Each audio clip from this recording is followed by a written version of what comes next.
अस्सलाम वालेकुम प्यारे अजीजों। बहुत लोग ये सवाल कर रहे हैं कुर्बानी के मौके पे कि हमारे पर कुर्बानी वाजिब है या नहीं है। ये इस माने कर करते हैं कि कुछ आदमी के ऊपर कर्जा होता है और कुछ हालात की वजह से भी लोग सोचते हैं कि कुर्बानी करें या ना करें। तो पहले आपको ये समझना है कि कुर्बानी किसके ऊपर वाजिब है, कुर्बानी किस पर वाजिब है और किस पर वाजिब नहीं है।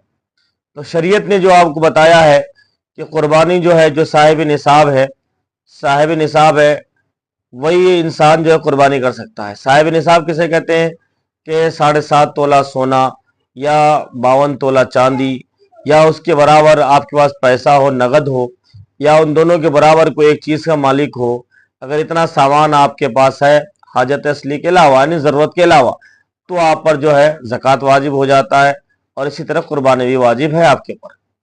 अब रहने का मकान हो गया, खेती बाड़ी हो गई, मशीन वगैरह हो गए, चलाने की गाड़ियां है, साइकिल है, मोटरसाइकिल है, बाइक है, और तुम्हारे 4 चक्का है, ये दुकान मकान है, ये जो आप इसको यूज करते हैं, ये तमाम चीजें आपके हाजत में है, ये जरूरियात की में से, इससे आप कमाते हैं, खाते पीते हैं। तो इन चीजों को छोड़कर अगर आपके पास इतना पैसा बैंक बैलेंस रखा है, या आपके घर की अलमारी में रखा है, या आपने किसी को जमा रखा है, तो और आपके ऊपर कोई कर्जा वगैरह भी नहीं है, तो फिर आपके ऊपर जो है कुर्बानी वाजिब है दोस्तों।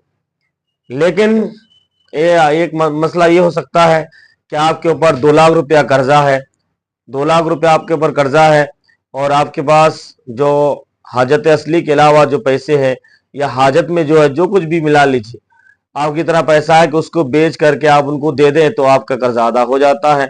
लेकिन आपके अंदर एक शैतान बैठा हुआ है कि रहने दो, बाद में देंगे, बाद में दे देंगे, तो आप जो है उस कर्जा को अदा भी नहीं कर रहे हैं। तो कर्जा जितना देर तक अदा नहीं करेंगे आप तो गुनहगार कहलाओगे दोस्तों। लेकिन जब आपको कुर्बानी का टाइम आता है और आप और ढीले पड़ जाते हैं कि अब तो हमारे पास कुछ भी नहीं है, तो हम कुर्बानी कैसे करें। ठीक है, एक तो ये बात है।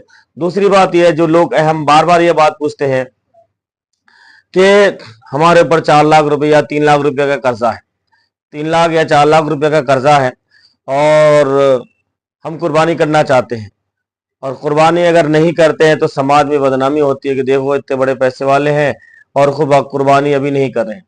ठीक है, कुर्बानी के लिए पैसे कितना चाहिए, या तो अगर बड़े जानवर में हिस्सा लेते हैं तो आपको जो है 2-3 हज़ार 4 हज़ार लग जाएगा, या आप जो है बड़ा जानवर खरीद लेते हैं तो 15-16 हज़ार रुपये लग जाएगा, या आप कोई जो है क्या कहते हैं बकरा वगैरह खरीदते हैं तो आपको वही 12-13 हज़ार में मिल जाएगा। तो अभी बंदा कहता है कि हजरत मेरे, मैं किसी से लेकर या कैसे जुगाड़ करके, या इतना तो मतलब घर में होता ही है 10-12 हज़ार रुपया फी जमाना, तो अगर 10-12 हज़ार रुपया हिसाब लगा के मैं उस 10-12 हज़ार का बकरा खरीद दूं और कर्जा वालों को कर्जा भी नहीं दूं, तो क्या मेरी कुर्बानी हो जाएगी।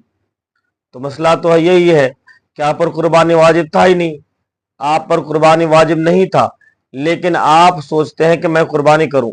तो अगर आप उन पैसों से, बच्चों के पैसे से, बीवी के पैसे से, जो इन तमाम पैसों को मिलाकर आपका एक बकरे का पैसा का इंतजाम हो जाता है, तो आप जो है उन पैसों से बकरा खरीद सकते हैं और कुर्बानी कर सकते हैं। कुर्बानी जायज़ आपके लिए, उसका सवाब आपको मिल जाए। लेकिन आपके ऊपर वाजिब नहीं था, अगर आप नहीं करते तो कोई मुजायका नहीं था, कोई दिक्कत नहीं थी। लेकिन आप ये सोचते हैं कि मैं कुर्बानी करूं, तो आप अगर कुर्बानी करेंगे तो आपकी कुर्बानी मान ली जाएगी, आपको सवाब मिलेगा। हाँ, लेकिन अगर आपने ये सोचा है कि मोहल्ले वाले क्या कहेंगे, या मोहल्ला पड़ोस वाले क्या कहेंगे कि देखो इतने बड़े पैसे वाले होने के बावजूद भी कुर्बानी नहीं करता है, या हमारे बच्चे जो उस दिन किसके दरवाजे पे जाकर खड़े हो जाएंगे, या एक बोटी के लिए हमें इंतजार करना पड़ेगा किसी की, तो इसी वजह से हम कुर्बानी कर लेते हैं, चाहे उधार करके क्यों ना हो कुर्बानी कर लेते हैं, ताकि उस दिन बच्चों के लिए गोश्त भी हो जाए, हमारा सबका इंतजाम हो जाए। तो ये सोचकर अगर आप कुर्बानी करते हैं तो खाली आपको गोश्त खाना होगा, कुर्बानी आपकी या नहीं होगी दोस्तों, कुर्बानी आपकी नहीं होगी। मसला है कि कुर्बानी के जानवर में जितने लोगों ने शिरकत की है, उनमें से किसी एक ने भी अगर ये नियत की कि मुझे गोश्त चाहिए, कुर्बानी से कोई मतलब नहीं है, मुझे गोश्त मिलना चाहिए, तो गोश्त की नियत से अगर कुर्बानी करता है तो उसकी कुर्बानी नहीं मानी जाएगी। और जो 6 लोगों की नियत से थी, 7वां आदमी जो कह रहा है मुझे गोश्त चाहिए, मुझे गोश्त की जरूरत है, तो उसकी वजह से सबकी कुर्बानी बेकार हो जाएगी। इसलिए जो आपके शुरका है, आप में जो जिन जानवरों में शरीक होते हैं, उसके मालूम होना चाहिए कि हमारे सारे शुरका जो है, जितने शरीक हैं, सभी लोग जो है बाम ईमान वाले हो, मोमिन हो और आज़ाद हो, साहिब निसाब हो, तभी जाकर, और सबकी नीयत एक हो, लिल्लाहियत, अल्लाह को राज़ी करना, तो तब आपकी कुर्बानी मानी जाएगी।